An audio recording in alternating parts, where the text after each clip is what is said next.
Hello, good afternoon from Los Angeles. I'm Dr. Alexandra Katehakis, and this is our Mirror of Intimacy monthly webinar. Today is Monday, September 12th, 2022, and our topic for today is healing. So before I get into the topic, I want to remind all of you that if you have questions or concerns about issues around sex and love, you can always call Center for Healthy Sex directly at 310 843-9902, and we have counselors standing by to take your questions. Likewise, if you have questions, you can type them into the chat box or into the Q&A box, and I'll see them directly, and I'll be happy to answer them as we go along. Keep in mind our topic today is healing, so if you would keep the questions to the topic, that would be really useful as well. We also want to remind you that if you are watching this on YouTube, that you can click the subscribe button. And if you have time to go to Amazon and write us a review about Mirror of Intimacy. We always love hearing from our readers, and it helps spread the word of the message of the book as well. So without further ado, we'll talk about healing today, which is not missed on me, the importance of this topic, given that yesterday was 9/11 and that we celebrated a very big, if you want to use that word, commemorated is a better word, anniversary of the disaster that occurred on 9/11 and the incredible healing that people had to go through, both those that had loved ones who died and as a country, how we have had to heal from that. And our healing continues, I believe. So our quote today is from Charles Godfrey Leyland, and he writes, "Love leads to present rapture, then to pain, but all through, love in time is healed again." So I'm going to repeat that and break it down a little bit. Love leads to present rapture. When I think about that word rapture, I think about being overtaken, about being sort of zoomed off into the universe, if you will. And what goes up must come down. All feeling states have an equal and opposite value. So present rapture then moves to pain. We inevitably hurt each other when we love. And when we love deeply, we will hurt each other time and time again. And hopefully we will heal time and time again as we grow our capacity to love. And then he writes, "But all through, love in time is healed again." And that's what we're talking about today. And what we talked about yesterday when we commemorated 9/11, that we are healing through love over time. And that's really the only way out of pain, especially, a pain of a relationship. So one definition of healing is to make free from injury, or to make whole, or to heal a wound. And that word just has a beautiful connotation because we want to move towards fixing whatever's hurt, whatever is wounded or injured.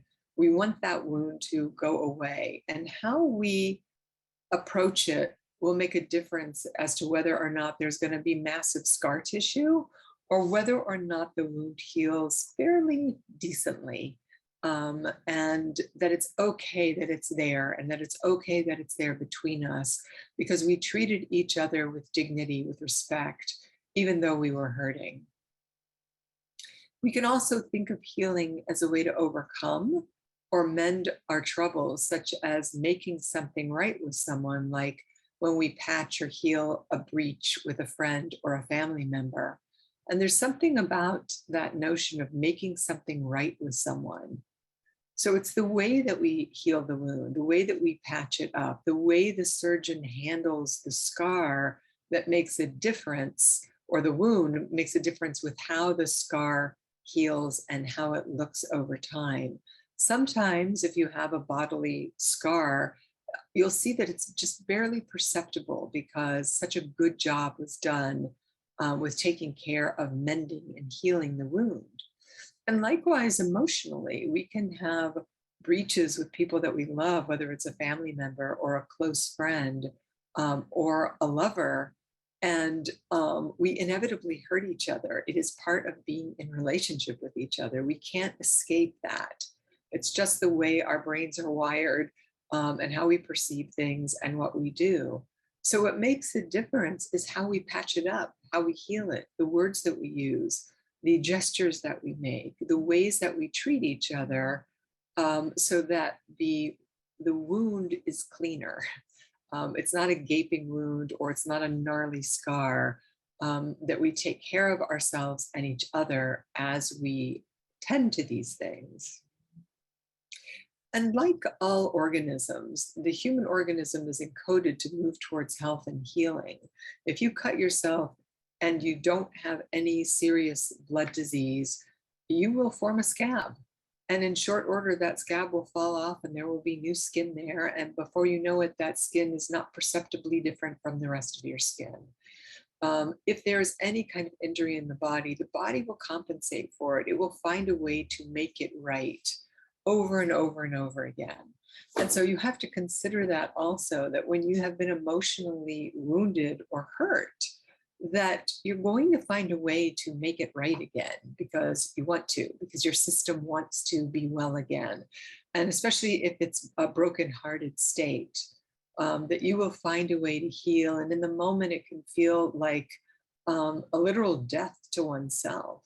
That the level of trauma or betrayal or hurt or loss, if someone passes away, feels incomprehensible in the moment. We often feel like we will just never heal. We'll never get over it.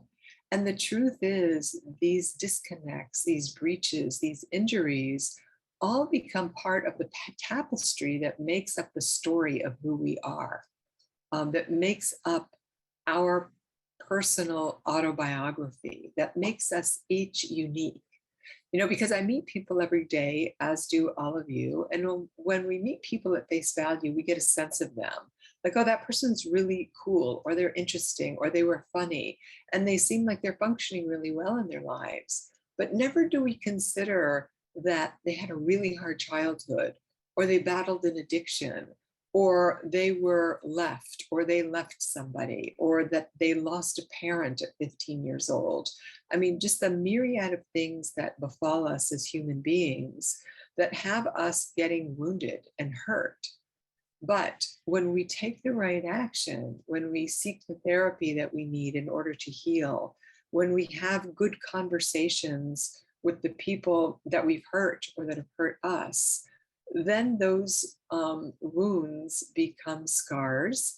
And again, the degree or the depth or breadth of the scar depends on how we take care of ourselves and each other. And so any type of healing takes time. And it's important to remember that, because often we feel like we should just get over it or move on. And that's not how it works. And there's no prescribed way of saying how long it takes to get over a failed marriage or get over the loss of a loved one who's passed away. And sometimes we never really get over these things. We have to move forward. We have to allow for them. But there are some things I think people don't get over, mostly when it concerns the loss of a child. That's a very difficult thing for people to put behind them. But we do have to move on. We do have to reclaim our lives, and we do have to allow the time it takes us for the healing to take place. I've heard and read different things about how long it takes to get over a divorce. So it takes a month for every year you were married, or some other formula for how long it takes to grieve the loss, the death of a parent or a spouse. And I think all of those are largely sort of general bell curve measures that researchers have looked at. But I think it's important to take those lightly, or with a grain of salt, as it were, and instead be very curious about your own process. How long does it take you? What do you know about yourself that it might take you longer, or you get over something in a shorter period of time because that was a difficult relationship for you, and you shouldn't feel ashamed that you're not grieving forever, because maybe you were grieving during the relationship. So by the time it ended, there was just nothing left for you to feel sad about, because you felt sad in the 15, 20-year marriage you were in. So don't let other forces impose upon you how long your healing should take. And psychic healing especially, requires a sustained effort and a lot of deliberate repair work. It's not like cutting the body. You cut the body, and in pretty short order, you've got a scab, and it's healing, and you'll get over it, depending, of course, on the depth and breadth of it. But there's no way to measure how long it takes our psyche to heal, how long the deliberate repair work is required in order to start to feel whole again, to feel right again. And sometimes this repair can begin through an intention to repair a relationship without feeling like you've got to do something immediately. And this can be true for any number of people in our lives where something happens and maybe it's not even that obvious what happened. Maybe it's a drift. Maybe it is an obvious breach or something really egregious happened between two people. And you don't have to rush to repair it or figure it out. There's something about having an intention to get to it, that you intend to repair it with that person. You're just not ready yet, and you don't know when, and you don't really know what you want to say. So that intentionality alone can begin to shift things between two people, because both parties have time to really think about what's going on here and what was said or what wasn't said. Or how do we bridge these differences between us, and do they actually really matter? So, when something happens immediately, we often have an immediate reaction where we're still hot about it. We're still angry. We still feel self-righteous. So that's a good time to just kind of slow down and stop and give yourself time, maybe a week or two, to figure out how you want to respond to someone, so that you can move towards healing. And other times it might take you a year to figure it out. Because what we want, and what you really want to give yourself the luxury of, is giving both parties to think about what's important. Again, to cool down and not be reactive about whatever the topic is. So I want to remind you that if you have any questions here, that you can feel free to type them in the Q&A box or in the chat box, and they'll come to the Q&A box. Again, if you have any questions, if you go to centerforhealthysex.com, there you'll find all of the resources that we have at CHS. And our phone number here is 310-843-9902. So when you think about somebody in your life right now that you need to heal with, who is that person? Who comes to mind to you immediately? And just take a moment to think about that person right now. And have you had time to cool down? Are you less reactive about what happened? Do you even remember what happened? Or was there even a thing that happened between the two of you? Or was it just a drift that occurred? And do you really feel like reaching out to that person? Does it hurt your heart that you don't have contact with them?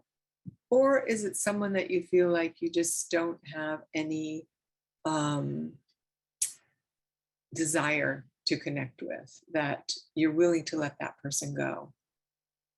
And when you think about that person now, can you imagine how you would initiate the conversation? What would you say? Would you be willing to be the bigger person, the one who's forthcoming, the one who says, I really miss talking to you, and I don't even remember what happened between the two of us, but I think about you a lot, and I would like to restore our friendship, or at least have a conversation today to see if there's anything left there for the two of us. And this could be an old friend. It could be somebody you went to high school with or college with. So think about that. And then that is something that's a little bit less loaded than someone that you imminently have had an argument with, something that you need to clean up sooner rather than later, which is a different kind of healing that needs to take place. Certainly if you're in a love relationship, that should happen immediately. If you have a breach, if you have an argument with your partner, in short order, I would say within an hour or two maximum, you should be working to restore that breach and to repair between the two of you so that you can heal and move forward.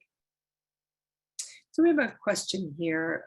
Somebody writes, when do you know when to keep persevering in healing with another and when to let go? Well, I think it has to do with who that person is to you, as I've just been saying. Is that somebody who can meet you in kind? Or is it somebody who's going to be dismissive or ignore you? Have they already given you the signs that they're not interested and you're pursuing them anyway? And the way someone who might be love addicted tends to pursue.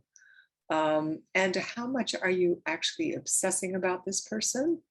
How much have you let them go? And do they occasionally pop back up? And they pop back up into your consciousness and you wonder how they're doing.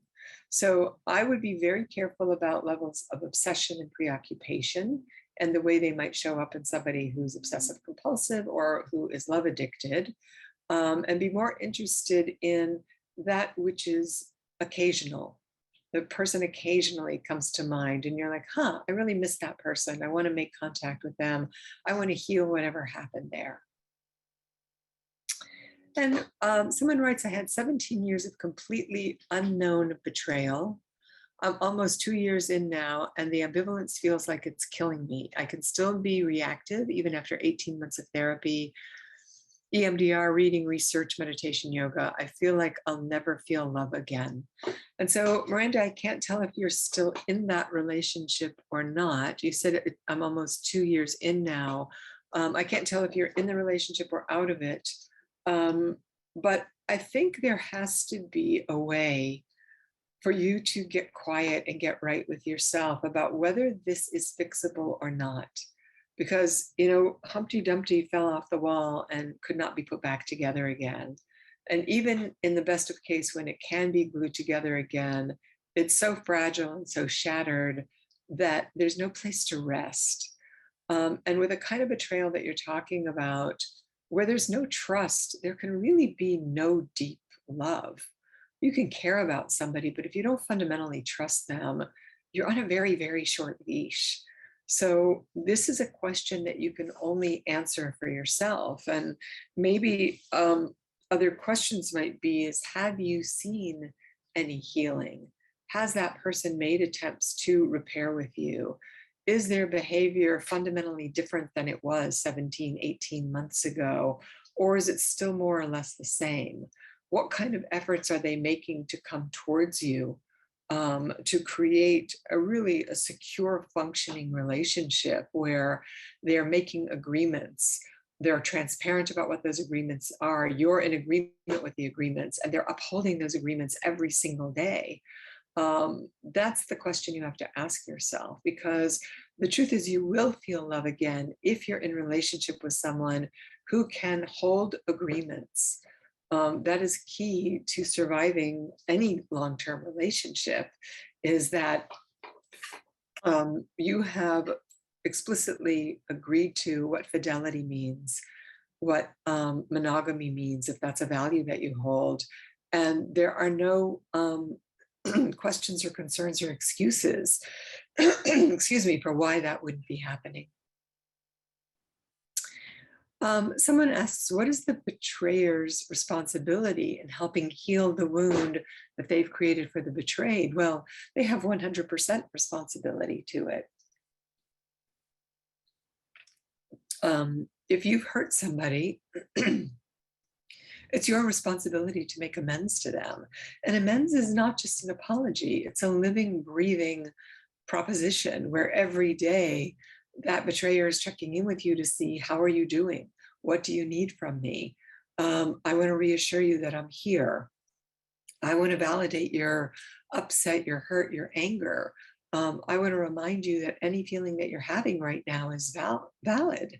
And I want to revisit what our vows are, what our commitments are, what are the things that we're agreeing to keeping together with each other, so that we can have a securely functioning relationship. So ultimately, both parties are responsible for their relationship.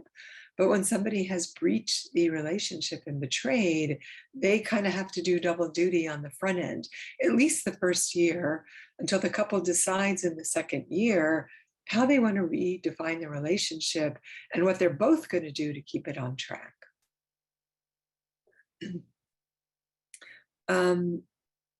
So someone's saying they want to heal and let go, but this desire for revenge because they feel so betrayed is high. And I think jealousy and betrayal are a very strong human emotion. We all have it.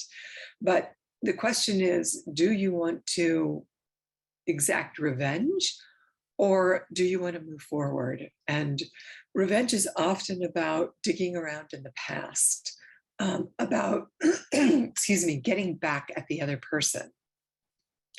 And when you get back at that person, are you hurting them or are you hurting yourself? You have to ask yourself, Asmita, what is in my best interest and what is in the best interest of my partner? Is my getting revenge at him or her going to make me feel better and make them feel better towards me? Or is that just more destruction? Is that pouring salt into the wound? Is that making it worse? And so these base experiences, feelings of revenge, are something that we absolutely have to temper. We cannot let those run wild, because then we become a party to destroying what's left of the relationship. So we have to work through that. We have to talk about it. And then we have to take contrary action about what is actually going to heal the relationship, not what's going to tear it apart and make it worse. And Deborah and Ally says, can you address the resistance to feeling the grief being an obstacle to healing? You've written about how blame keeps a person bonded and about getting into a relationship with someone who is in early stages of post-divorce. Well, grief can keep us, if we're stuck in our grief, we start to become stuck in the past. And that doesn't allow us to move on and to heal. I've heard stories about this with people, that have lost a child, and they keep that child's memory alive no matter what. They keep pictures of them around, and they keep their rooms intact. And, years go by, 5, 10 years, and that person can never let that soul, that child, go. So it's probably creating unrest for that soul on some level. But more importantly, it's keeping that person stuck in the past, so they can never move forward. They never make a space for another child to come into their life, no matter what context that child comes into their life, whether it's a sweet next door neighbor child or a relative child or a child they just all of a sudden find themselves having a relationship with through their teaching or their neighbors or friends or family members. There's no place to love another child because they're stuck in their grief. And that can happen in adult relationships also. Staying stuck in grief is a way to hold on to the relationship. And it's also can become a bizarre excuse for not having to move on and get into a relationship again, because I don't want to be hurt ever again. Therefore, I'm not going to get healthy. So I'm going to stay in my blame, my shame, my anger, or my grief. So letting all of that go and healing through all of that makes you stronger, it makes you tender, but it also challenges you to risk going forward, to risking loving again, because the first time or the second time, may have been mistakes, or they may have been lessons that were there for us strictly to learn from so we could heal and grow better and get stronger and be more complex human beings, that we learn from our mistakes.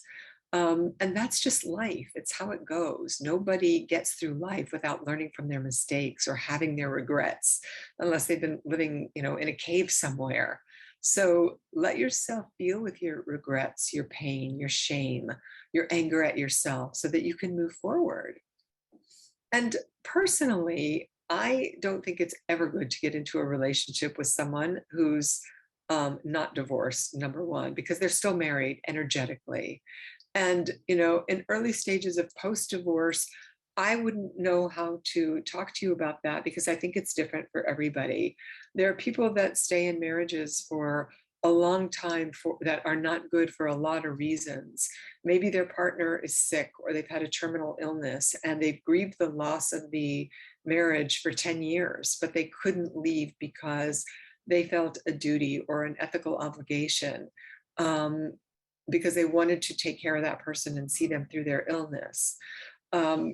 If that's the case, then maybe their early stages of post-divorce, It's just that they're liberated and they're free, but they did the grieving a long time ago. For other people, that can be more acute.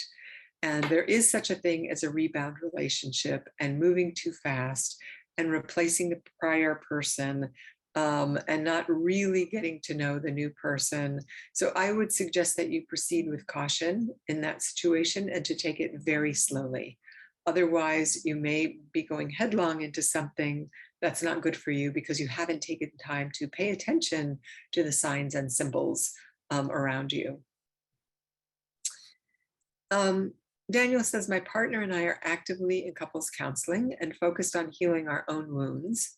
How can I tell whether this will open me up to real intimacy with her? She and I both have come to accept that I was not there beforehand. Well, I think you will start to know as you start to feel the feelings today that you couldn't feel then, and you start to expand your capacity to feel. Meaning to make yourself vulnerable, to tolerate when you feel weak, to let her know that you don't know what's going on, or that you do lose your erection sometimes because you feel scared or ashamed, or that you don't always know how to attune to what she needs because you go into shame. In other words, you're starting to be transparent and honest about your humanity. You're not acting like you've got it all together, or worse yet, just being avoidant and saying nothing about anything. So the more you start to tell the truth, the more willing you are to be vulnerable, the closer in you'll be able to get to her. And then you'll know whether or not you're experiencing close, or what you're calling real intimacy. Because real intimacy is vulnerable. It's difficult. All of your pride and your ego and your sense of knowing everything has to settle down to a place of real humility. Even in the word humiliation, the word humility comes from the word humiliation, that we have to be humiliated before our very selves, where we say, I don't know the answer to that. Or yes, I do that. And I know why I do it. I do it because XYZ happened in my family of origin, but it's really hard for me to see that I do it to you, because that's something I never wanted to do to anybody.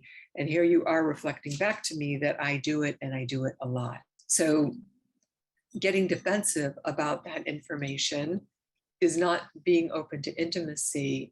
Falling on your sword and saying, oh, that's so embarrassing, or it's so shameful that I do that. I'm going to try to pay attention to that all week long and try not to do that, whatever that thing is, and see if that's better for both of us.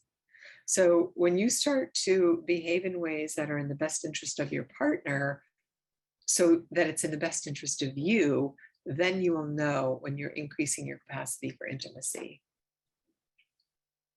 How can you move past the feelings of rejection and heal when someone didn't meet you halfway in a relationship? Well, if they didn't meet you halfway and they're not meeting you halfway, you shouldn't be in that relationship. And if you have been rejected, you have to look at whether or not you're tolerating rejection, why you tolerate rejection, and if it's time for you to move on because you don't want to treat yourself that way. If you look at any of the work of Stan Tatkin, who wrote Wired for Love, which you can find on Amazon, you'll see that he talks about the components of secure functioning. And again, it goes back to the contracts you have, the rules you have that you're willing to abide by, the agreements that you have, so that you always have each other's back.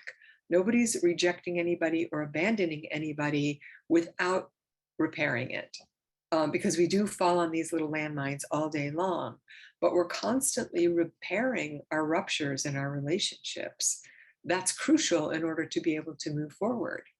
And we're constantly making decisions when we are in a relationship that we've agreed is a monogamous committed relationship, or even if you're in a polyamorous relationship and you've got contracts and agreements with those people, we're constantly asking ourselves, what is in the best interest of the whole? What is in the best interest of my polycule? What is in the best interest of my singular partner? What is in the best interest of my family? If my, aging parents want me to come spend the weekend with them, and my child has a baseball game, what's in the best interest of my family? How do I make those decisions? It's not just about me or what I want. And so you need to take that into consideration. Are both of you making your agreements based on what's good for both parties? And that doesn't mean you don't have negotiations. It doesn't mean that you don't, do your best to work things through in strategic ways. I mean, it's going to take some grappling, but you have to come to an agreement with each other. Okay, so that was the last question that we had there. All right, so remember that love is the remedy. Love is the answer for you that will make you or any of your relationships sound or whole again. And so what everybody's talking about is, how do I move out of shame? How do I move out of my desire for revenge? How do I move out of my anger? How do I move out of my grief so that I can heal? Well, first of all, you have to heal yourself. You've got to forgive yourself and have compassion for yourself. So all of those voices that say, how could I have been so stupid? Why did I stay so long? Why did I let this person treat me that way? All of that you have to have compassion for. And the answer usually is because I didn't know any better, or because I looked the other way, because that's what I learned to do as a kid. And now I have this incredible data, this sort of gift from this terrible experience that I had, to see that I tolerate things way too long, or I put up with things I shouldn't put up with, or I look the other way when I shouldn't, or I always give people the benefit of the doubt because I'm not taking care of myself and what I need. I'm tolerating things and putting up with them.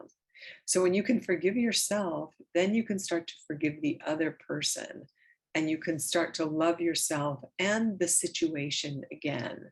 But you have to take great care and have great patience in order to restore yourself and your relationship to health. And that is especially true when we start to move into these deeper wounds, like wounds of childhood sexual abuse, or the kind of betrayal that was in the relationship that somebody mentioned, is that the betrayal is so gross and so painful, gross as in large and also horrible, that it's going to take great care and patience to repair a relationship that was suffered from intimate betrayal. And some people cross the Rubicon and some people cannot. And that's when it comes down to, are we going to work together as an intimate team, as Barry McCarthy says, or are we going to fight with each other like cats and dogs for years on end? Because if you're going to fight, if you're going to blame and shame each other, if you can't work through it, then nothing good will come of the relationship. You won't be able to repair it. And in fact, you'll end up hurting and traumatizing each other more.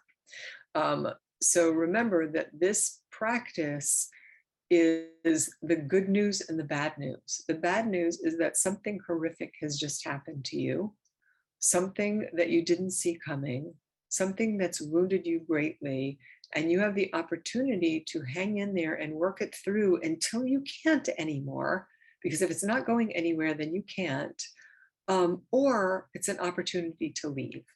And you have to decide what's going to be more painful, to stay or to leave, because both of them are going to be painful and both of them are going to force you to grow. That's the good news part, that you will grow, like it or not. So somebody asked if there was going to be a recording of this. These videos are posted on our YouTube channel. So if you go to YouTube and then type in Center for Healthy Sex, you will find these Mirror of Intimacy webinar recordings. Again, the road to healing really begins with your commitment to stop hurting yourself and to tend to your partner's hurt and pain, and to ask to be tended to if you're in distress. And this goes both ways. And this is especially difficult for couples where there's been intimate betrayal, because both parties are hurting. And I know that there is one offending party. There's one person who breached the relationship, breached the vows, breached the agreements, that has really brought chaos into the relationship. And they are primarily responsible for starting to heal it. But they too are hurting. And both parties are both victims and can be victimizers of each other's. So you want to be careful about the words that you use, how enraged that you get, and when you do, when you can't help yourself, that you apologize and apologize quickly, because the more time it takes for us to apologize, the more difficult it is for us to hold on to the attachment in our systems. We start to recognize the other person as an enemy, as a source of distress and stress, and it becomes increasingly difficult to repair. Someone writes here, my partner feels that because his acting out with sex workers was not emotional, he did not betray me. Oh boy. I would say that he's not in recovery, if that's what he thinks, and you have a very long way to go. So until he can take ownership for what he did and can also hear you, if you say, I've been betrayed, this hurt me, it is not okay for me to say to you, no, you haven't, or you're making too big of a deal of it. That's what we call gaslighting. Your perception is your reality, and you're entitled to your reality. And somebody using sex workers and not telling you about it or not talking to you about it, if it wasn't that big of a deal for him, why didn't he come to you and say, hi, I'd like to go pay for a sex worker today. How do you feel about that? And you say, I'm not sure I like that. Can we talk about it? What's it going to cost? How often are you going to do it? Why do you want to do it? Can I come with you? Like, there's not a decision being made again in the relationship. Somebody is making a unilateral decision because they feel entitled to it. They actually don't care what you think about it or how you feel. And then when they get caught, they become defensive and dismissive about it. So I would say to you, Beverly, you are in a very toxic situation right now. And until your partner can take responsibility for what he's done, and can also apologize to you and also get some help so he doesn't keep repeating it, you might want to really reconsider being in this relationship, because my guess is it's not good for you. So long after you've done the repair work, both of you need to do, you have to keep an eye on the love, and your partner both need what you both need in order to keep moving forward in the relationship. And oftentimes it's not just about love, it's about your shared values. That's really what I've been talking about. Do you share the same value system? Do you both agree that you're going to be in a relationship where you are taking care of each other and looking out for each other's best interest? Or are you going to be just doing things unilaterally? You know, there's a saying in Alcoholics Anonymous that addicts would rather ask for forgiveness than permission.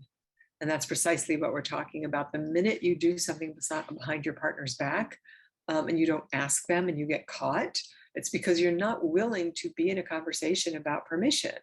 And that's a funny word with adults. Two adults that are in a relationship don't need to ask each other permission to go to the store or buy something or go on a trip. But you do need to have agreements about, you know, at what point do we consult each other, you know, when we're spending money? Is it anything over $100, anything over $1,000? Like, where's our latitude in that? When do we know that it's time to consult the other person? Because you don't want to come home and every time you spend $20, feel like you have to tell your partner or ask or talk to them about that, unless you're on an incredibly strict budget right now because you're saving money or things are really tight, then you do. So again, be mindful about what you're agreeing to, because you have to keep an eye on your values. What both of you and your partner need in order to keep moving forward in the relationship in a productive way. And when there's care like that, and when it's done consciously, when you feel you can trust of your partner to be solid for you, that they actually have your back and you have their back, and when reactions aren't taken personally, then sex can be a powerful arena for healing these old wounds. But just keep in mind that until you get the relationship straight, until you have renegotiated your agreements or your marital vows or both, it's very difficult to become sexual, because again, when you don't trust, it's very challenging to love. And to know what's safe. And safety and security are preeminent in any relationship. We are there to keep each other safe and secure, but not to do it in a way where we're collapsing into caretaking the other person in a, painfully codependent way, but in a way that You can stand on your own 2 feet. You can say, I'm a person and I'm very different from who you are. And we have different likes and different needs, but we're negotiating that all the time. But we take care of each other. And so an example of that might be, and we see this all the time in couples therapy, but if somebody like something, or food is a really great example. If you like a particular food and your partner can't stand it, they think it's gross, right? Or they get squeamish around it. Let's take an example of something like beets or Brussels sprouts, right? Some people love both of them and other people think one or both of them are disgusting. And so when you know that your partner likes those foods and you don't, if you're caring for them and you go to the supermarket, you'll buy some for them and let them kind of do their thing, right? But when you walk into a room or you're at a restaurant and they order that and you roll your eyes or you make some snarky remark in front of the other people you're having dinner with, that is throwing your partner under the bus. That is not having their back. That is not caring for them. That's shaming them. And you're also grabbing some kind of moral high ground when you do that. So instead, you say nothing. You tolerate it because it's not going in your mouth. It doesn't cost you anything, but you are caring for the other person. So when you are caring for your partner and you're working towards healing wounds, you don't make fun of them. You don't jab at them at their expense. You don't shame them. Or constantly dredge up the past about what was done. You're looking at the future and the preferred relationship you would like to have. So you're holding a vision for that kind of healing as opposed to more hurt. Because if you're down in the weeds like that and you're treating each other poorly and making fun of each other, then you really should just leave the relationship because you're not going to brutalize the other person into caring about you. So if we look at our daily healthy sex acts today, the first one is to assess where your partner might be hurting. Do they need validation? Do they need acknowledgement? Do they need reassurance? And if so, a kind word, a compliment, a gesture, a laugh, a hug, something simple may be all they need in order to feel like you care about them, that you're making eye contact with them, another big, big issue. That you're looking directly at them, not just saying something in passing. And then how current are you with where they are in their internal healing process? Do you know that they're actually still hurting or they're still raw or tender? Or do they look like they're doing great and you've just assumed that they've moved on, but you forgot that there's an anniversary of the time you cheated on them? Or something came up with their family that could have them feeling particularly vulnerable. Yesterday was a great example that I didn't realize it was 9/11 until midday. And that tells you the kind of privilege that I have because nobody I knew or loved was killed on that day or even hurt remotely. I live on the West Coast, is one of the reasons. But for many other people, I'm sure they were agitated, feeling a little sad or depressed and didn't know why. Other people overtly had commemorations. So don't ever assume that you know anything about what's going on in your partner's head. You do not until you ask. So get current with them about where they are in their internal healing process. Get curious, ask questions, and then follow through with actions that demonstrate your love, whether it's bringing them something simple or doing some small gesture for them at that time. So we have a final question here. What does accountability and ownership look like after ongoing infidelity and deceit on behalf of the betrayer? He says he's still here and he won't do it again, but I've heard that before. I need to move on. I feel like he wants an easier, softer way, and like he needs to feel the necessary pain of telling the truth and getting outside help and accountability. Well, yes, I will say to anybody always, if you have a partner that has breached your agreements through intimate betrayal, whether it's a single incident affair or a full-on sex addiction, then until that person is in individual therapy, they are most likely in 12-step programs, working a program, has a sponsor, is in a group therapy, like really throwing the kitchen sink at the problem. You see that they're reading and doing homework and writing and making a living amends to you. You are not living with a sober person. So don't ever believe anybody who's cheated on you that says they won't do it again, because they can't not do it again because they don't know why they did it to begin with. That is not the solution to your problem. And it also dismisses the pain that you're in and what you need in order to feel safe again.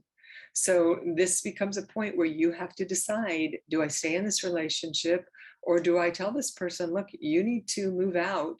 And when I start to see some action from you and your behavior changes, then we can talk about getting together again. But without some kind of therapeutic separation where we go to therapy together, where you're getting help, I can't actually participate in this. And then finally, someone writes, I'm a love addict, love avoidant. With 2+ years ago, I told my husband of 14 years about my affairs. I've been in SLAA and recovery for 18 months. Congratulations. And sober for 2 years. In therapy, I've asked that he acknowledge the ways I felt hurt and betrayed in our marriage, but he does not want to acknowledge his role and take accountability for anything in our relationship. It's my problem because I cheated. What do I do?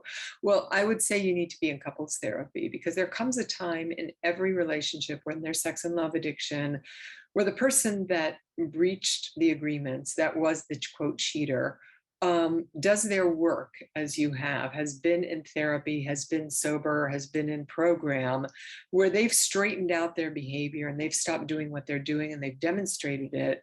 But if the partner is not willing to look at the dynamic in the marriage to begin with, then you're dead in the water. There's no place to go with that again, because this is a systemic problem. It impacts everybody. So when both people are concerned about each other, we go to couples therapy and say, okay, I want to look at what my part was in it. And by the way, it's not your husband's fault that you cheated. You chose to cheat, but he does have a part in the dynamic between the two of you. And if he's not willing to look at that, there's no place for you to go. So I'd like to also remind all of you, and Gabe, if you would put this in the chat box, that we have 2 upcoming love addiction workshops coming up. We have a men's love addiction workshop that's on September 17th, this Saturday, all day. And then we have a women's love addiction workshop coming up in October. So you'll find that on our website. And that is, well, he typed that in before, centerforhealthysex.com. And there you'll see the women's love addiction workshop is on October 1st. And you can find the information for that on our website, again, at centerforhealthysex.com. So thank you all for your attention today. It's my great pleasure to provide this service for all of you, to be in these dialogues. I think they're super important for all of our healing, to heal ourselves, to heal our families, to heal the world ultimately. So keep up the good work, those of you in recovery. Those of you in not recovery, I really encourage you to take the leap. It's scary, but it will be the best thing that you ever do for yourself and those that you care about. All right, I'm Dr. Alex Katehakis, and I look forward to seeing you all in October. Take care, and I hope you have a good rest of the month.